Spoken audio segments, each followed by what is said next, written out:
दर्शकों नमस्कार। Hope all is good. दर्शकों, आज बात कर लेते हैं फिफ्थ हाउस, कुंडली का पांचवा घर क्या दर्शाता है। देखिए, कुंडली के 12 घर होते हैं, जिनमें से 1, 4, 7, 10 केंद्र हाउसेस कहलाते हैं, जिनको विष्णु स्थान भी कहा जाता है, और 1, 5, 9 ये लक्ष्मी स्थान कहलाते हैं, धर्म स्थान कहलाते हैं, और कुंडली में बहुत ही ऑस्पिशियस प्लेसमेंट रखते हैं, बहुत ही ऑस्पिशियस हाउसेस कंसीडर किए जाते हैं। कुंडली के 12 हाउसेस डिफरेंट डोमेन्स को रिप्रेजेंट करते हैं, लेकिन वैसे तो सभी हाउसेस हमारे लिए डिफरेंट फील्ड्स में काम करते हैं और बहुत इम्पॉर्टेंट होते हैं, लेकिन कुंडली का पांचवा घर, जिसके बारे में मैं आज डिटेल में डिस्कस करने जा रही हूँ, वो एक बहुत ही हमारे जीवन का, हमारी कुंडली का महत्वपूर्ण हाउस है। देखिए, जो कुंडली का पांचवा घर है वो दैट इज रूल्ड बाय सन, उसको सन रूल करते हैं, और उसके कारक ग्रह हैं बृहस्पति देवता। एंड सन हमारी आत्मा के कारक है, हमारी आत्मा को रिप्रेजेंट करते हैं। हमारी आत्मा जो कि जन्म जन्मांतर से इवोल्यूशन पर है, इवॉल्व होती जा रही है in every field of life. तो हमारी आत्मा पिछले जन्म से कुछ संस्कार साथ लेकर आती है, और जो कि कुंडली का पांचवा घर दर्शाता है। उन संस्कारों के अकॉर्डिंग ही हमारा फ्यूचर डिसाइड होता है। हमने पास्ट में करोड़ों जन्मों में न जाने कितने ही अच्छे या बुरे कर्म एकत्रित किए हैं, और वो कर्म, उनमें से कुछ कर्मास के फल हम अलग अलग जन्मों में भोग चुके हैं। लेकिन अब जो हमारी प्रेजेंट लाइफ की कुंडली है, ये हमारी कुंडली के बैलेंस कर्मास को रिप्रेजेंट करती है। और फिफ्थ हाउस, जो कि हमारी आत्मा को दर्शाता है, that is the entry point of आत्मा इन आवर कुंडली, and the exit point is 9th house. मतलब 5वें घर से हमारी आत्मा एंटर करती है और 9वें घर से एग्जिट करती है। अब जन्म जन्मांतर से जो संस्कार, कर्मारूपी संस्कार आत्मा पर एकत्रित हो गए हैं, उनका रिजल्ट पाने के लिए ईश्वर ने हमें इस जन्म में भेजा है। जब तक हम अपने कर्मास को एग्जॉस्ट नहीं कर लेंगे, तब तक हमारा जन्म होता ही चला जाएगा। और अगर इस जन्म में हम पिछले जन्मों के कर्मास को भोगते रहें और नए कर्मास ना बनाएं, इस चीज़ का हमें ज्ञान हो जाए, तो ग्रेजुअली हमारे कर्मास ज़ीरो बैलेंस पर आ जाएंगे, और तब हमें मोक्ष की प्राप्ति हो सकती है। 5वें घर को बैलेंस करने के लिए हमें श्री हनुमान जी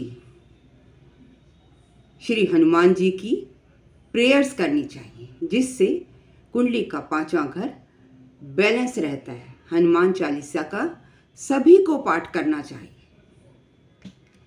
क्या दर्शाता है ये कुंडली का 5वां घर? कुंडली का 5वां घर पूर्व पुण्य भाव कहलाता है, मंत्र भाव कहलाता है, पुत्र भाव कहलाता है, और ये एक त्रिकोण हाउस भी है। हॉरोस्कोप का त्रिकोण हाउस है, धर्म हाउस है।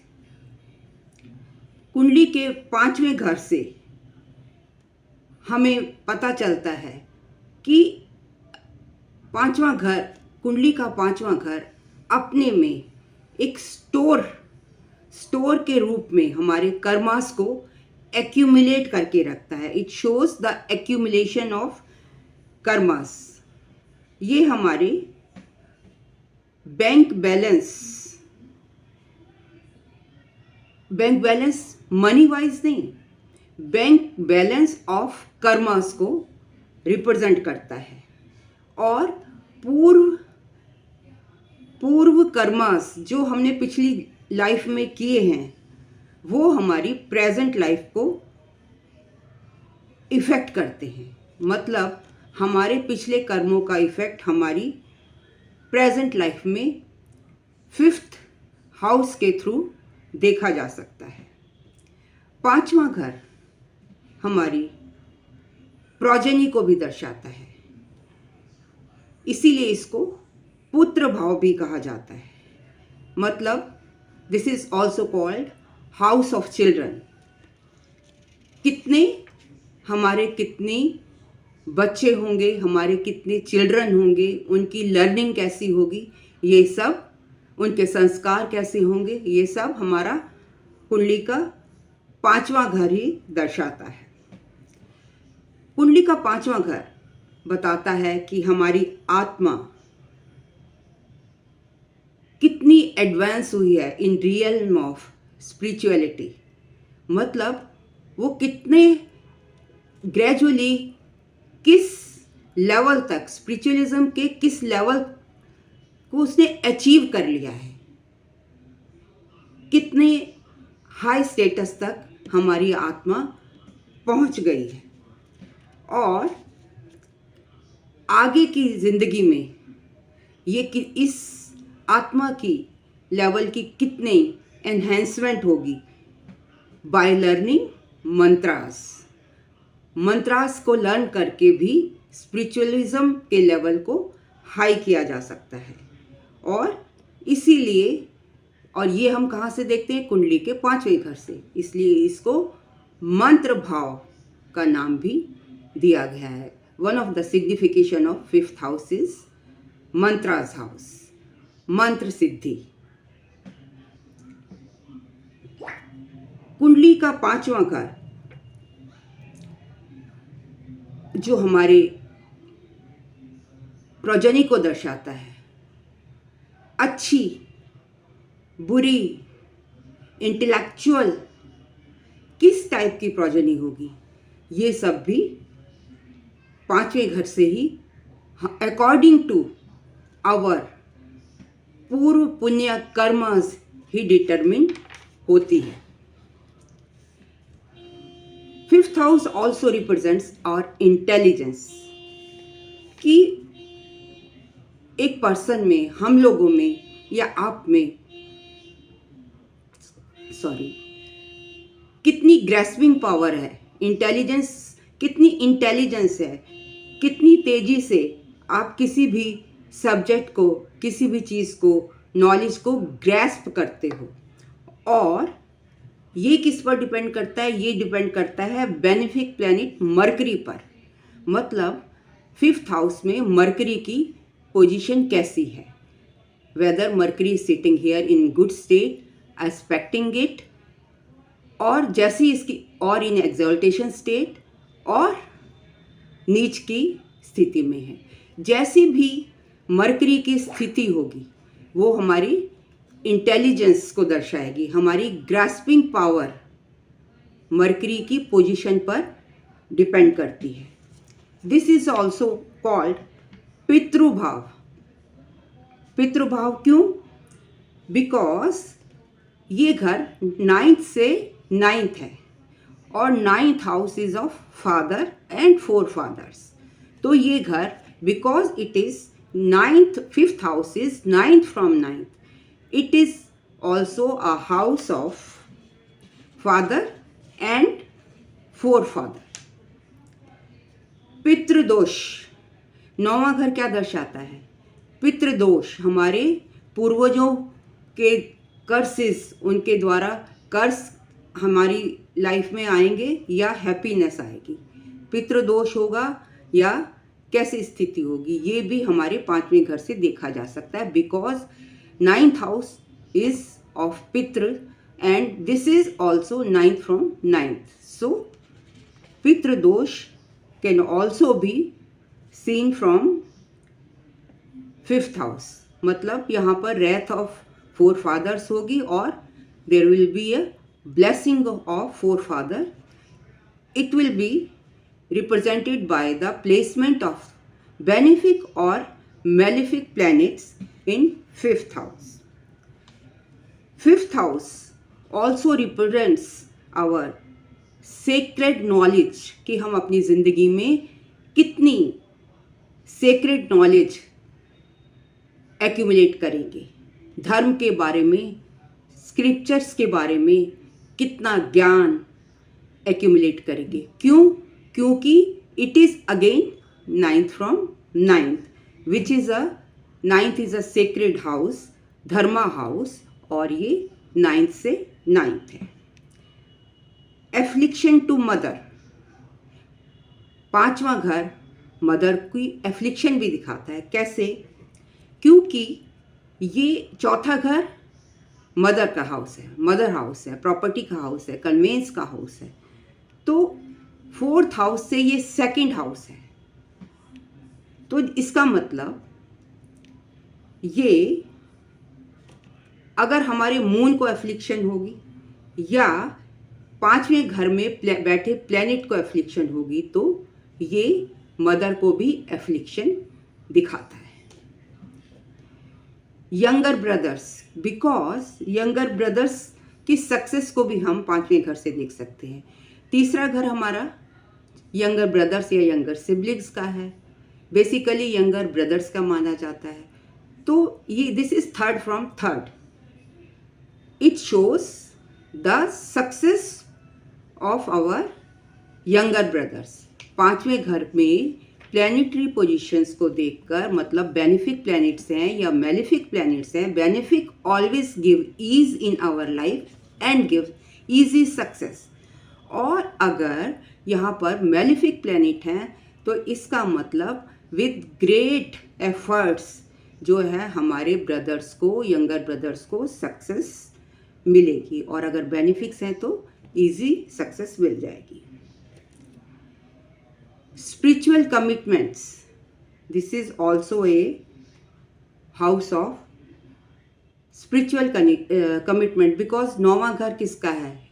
रिलीजन का है, स्पिरिचुअलिज्म का है, and this is again 9th from 9th। तो यहाँ पर अगर बेनिफिक प्लैनेट बैठे होंगे तो हमारा जो स्पिरिचुअल लेवल है, रिलीजन का लेवल है, वो और एडवांस हो जाएगा। अगर मेलिफिक इन्फ्लुएंस होगा तो स्पिरिचुअलिज्म के लेवल में डाउनफॉल आएगा। मंत्र शक्ति का घर है ये, मंत्र सिद्धि का घर है। 5वें घर को हम मंत्र सिद्धि या मंत्र शक्ति का घर भी कह सकते हैं, क्योंकि यहाँ पर चैंटिंग ऑफ मंत्रास बार बार करने से ये पूर्व पास्ट लाइफ से कंसर्न है। जो हम मंत्रास की जो सिद्धि है ये पिछले जन्म से ही रिलेटेड होती है, और इस जन्म में अगर बेनिफिक प्लैनेट्स का इन्फ्लुएंस है तो ये यहाँ पर हम इजीली मंत्र सिद्धि को प्राप्त कर सकते हैं। और मंत्र सिद्धि का इफ़ेक्ट कैसे होता है हमारी प्रैक्टिकल लाइफ में? जब हम मंत्र के द्वारा कोई सक्सेस पाते हैं तो हमें मंत्र सिद्धि का एहसास हो जाता है कि हमारे द्वारा चाहे वो गायत्री मंत्र हो, चाहे वो माँ मृत्युंजय मंत्र हो। मैंने इसको देखिए प्रैक्टिकल लाइफ में, अपनी लाइफ में भी मंत्र सिद्धि को देखा है। They have a great effect in every field of life. अगर आपने मंत्र सिद्ध किया है तो वो अपनी प्रेजेंस शो करेंगे ही करेंगे। Sacred journeys, 9th house is of sacred journeys, so because it is 9th from 9th, तो ऐसा व्यक्ति जिसके बेनिफिक प्लैनेट्स 5th में बैठे होंगे वो सेक्रेड जर्नीज जरूर करेगा। पिलिग्रिमेज, उसकी जो जर्नीज होंगी वो पिलिग्रिमेज मतलब तीर्थ यात्राएं होंगी, उनसे जुड़ी होंगी। 3rd से 3rd है तो वो तीर्थ यात्राएं शॉर्ट जर्नीज भी कर सकता है। होली डिप्स लेगा, 9th house is Holi dips, so 9th from 9th is 5th, तो होली डिप्स, होली नदियों में भी वो उसको स्नान करने का मौका मिलेगा, जो कि आपका 5वां घर ही दर्शाता है। देवालय प्रतिष्ठा, डाइटी की प्रतिष्ठा या टेम्पल, आप टेम्पल बना सकते हैं या किसी डाइटी को स्थापित करेंगे, ये भी आपका 5वां घर ही दर्शाता है। जितना बेनिफिक इन्फ्लुएंस होगा, जितने बेनिफिक योगाज होंगे 5th हाउस में, उतने ही ज़्यादा आप डाइटी से, स्थापना से जुड़े होंगे, टेम्पल से जुड़े होंगे। This house is also of speculation. ये हमारे शेयर मार्केट, स्टॉक मार्केट और स्पेक्यूलेशन से, गैम्बलिंग से भी जुड़ा हुआ है। जो लोग जुआ खेलते हैं, स्पेक्यूलेशन लगाते हैं, सट्टा खेलते हैं, वो सब भी 5वां घर ही दर्शाता है और उनसे 5वां घर जुड़ा हुआ है।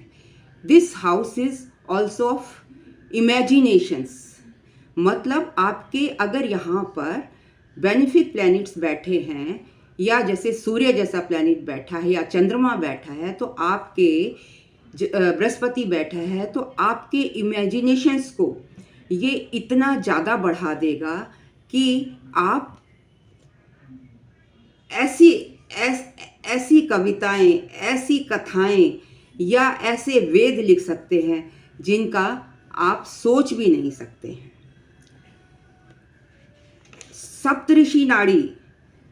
सप्तऋषि नाड़ी कहती है कि अगर लगन और लग्न लॉर्ड की स्ट्रेंथ ना भी हो, पर 5th हाउस और 5th लॉर्ड की स्ट्रेंथ अच्छी हो, 10th हाउस और 10th लॉर्ड स्ट्रांग हो, तो आपको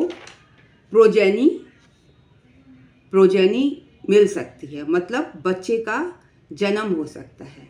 ये घर रोमांस से भी मिला हुआ है, इस मतलब रोमांस, इस घर से रोमांस भी देखा जाता है कि आपको प्रेम में धोखा मिलेगा, आप प्यार करेंगे, आपकी लव मैरिज होगी, अरेंज्ड मैरिज होगी, ये सब भी 5वें, ये और 7th हाउस, 9th हाउस जब ये 5वें घर से रिलेशन रखते हैं या लग्न से रिलेशन रखते हैं, जिनकी डिटेल प्रेडिक्शन मैं नेक्स्ट वीडियो में बताऊंगी, तो मतलब ये एक रोमांस का हाउस भी है, प्रेम हाउस भी है। डिफरेंट रैशेस के अकॉर्डिंग ये रोमांस किस टाइप का होगा उन पर डिपेंड करता है। डिफरेंट रैशेस, डिफरेंट प्लैनेट्स, मतलब बेनिफिक प्लैनेट्स हैं तो इजी रोमांस, मैलिफिक प्लैनेट्स हैं तो रोमांस में आपको धोखा भी मिल सकता है।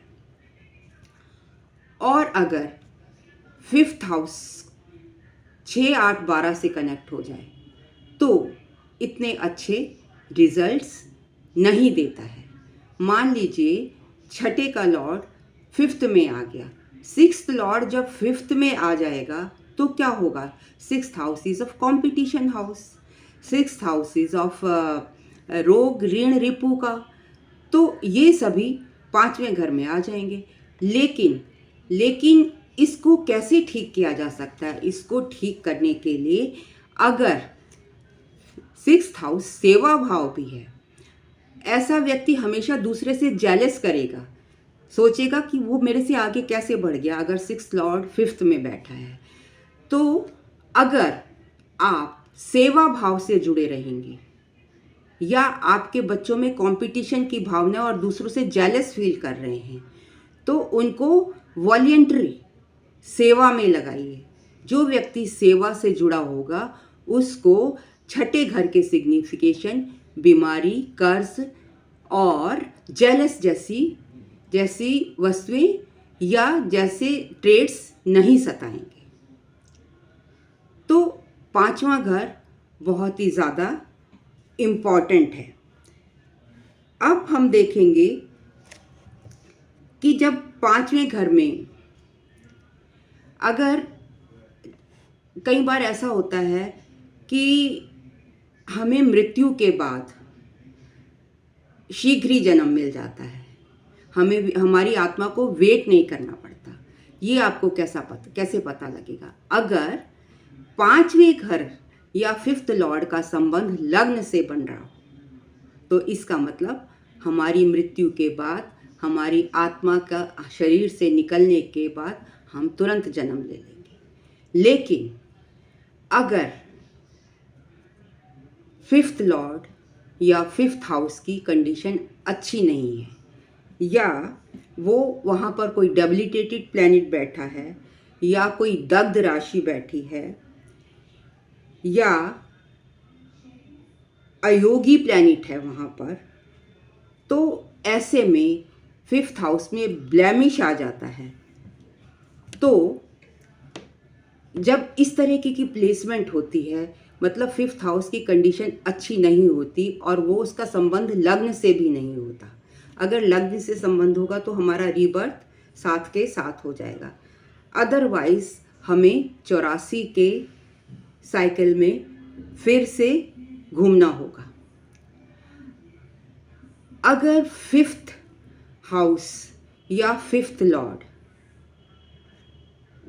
इज नॉट इन गुड अवस्था, अच्छी अवस्था में नहीं है। मान लीजिए कि मैं आपको एक एग्जांपल से समझाती हूँ कि ये एक मेष लग्न की कुंडली है और 5th लॉर्ड है सूर्य।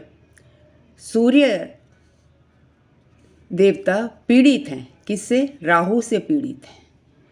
तो यहाँ पर 5th हाउस को दोष लग गया। अब ऐसे में इस दोष की रेमेडी करनी बहुत ज़रूरी है। इन केस खाली 5th लॉर्ड ही पीड़ित है, तब तो हम ये सूर्य किस राशि में बैठा है ये देखेंगे। ये बैठा है 9 राशि में, तो हम बृहस्पति की रेमेडी करेंगे 5th हाउस को की ब्लेमिशनेस को ख़त्म करने के लिए। लेकिन अगर यहाँ पर ये सिर्फ 5th लॉर्ड राहु से ही पीड़ित होता और 5th हाउस पर एफ्लिक्शन ना होती, तो खाली हमारी रेमेडी सिर्फ बृहस्पति से हो जाती।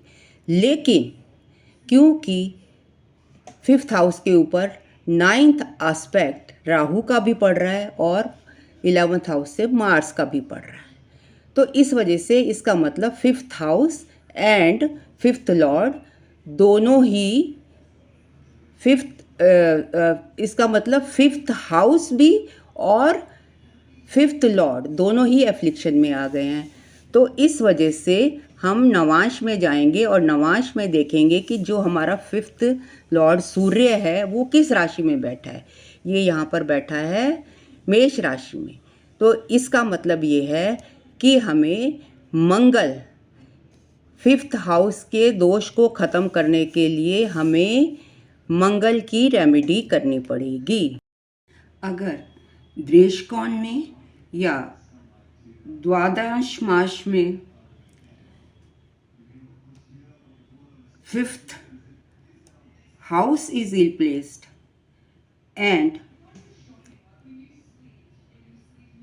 5th lord is well placed, means 5th house is ill placed and 5th lord is well placed, then the longevity of the person concerned will be affected.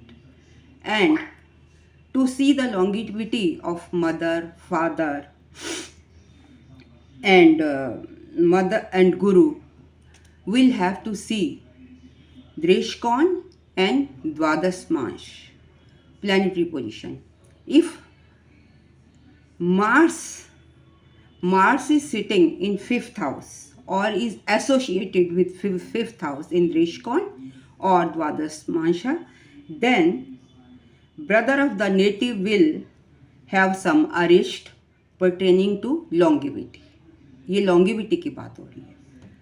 अगर if it is sun, अगर ये पांचवें घर से जुड़ा है या पांचवें घर में बैठा है किसी भी तरीके से, then the longevity of father or guru will suffer. If it is moon, then the longevity of mother will suffer. If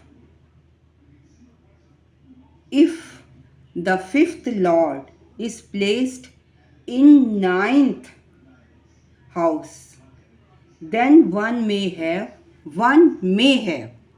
stepson, but it is a matter of observation. It's not a rule. It may have. I have seen in many horoscopes. So this was my analysis about fifth house. Next part, for next part explanation, I'll be coming soon with a detailed video. And in case of any query, you can ask me at snakekapoor1812@gmail.com. Or in case of